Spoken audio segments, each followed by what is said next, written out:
Running Vegetables application offers customers the chance to add their feedback about the application. So here is how to add feedback. Could be positive or negative feedback about the application so that the team behind the application can hear from you. While on your dashboard, go to settings. After clicking on settings, scroll down.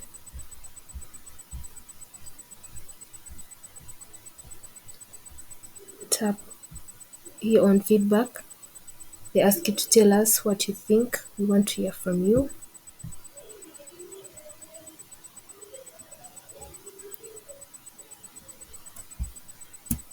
I'll enter my name. I'll enter my phone number.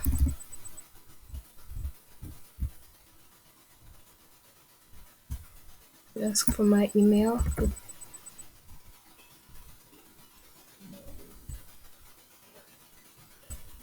Enter the details of my message.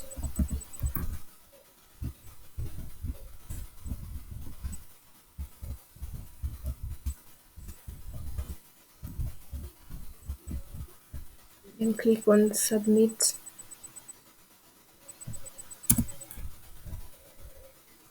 Then click on submit feedback.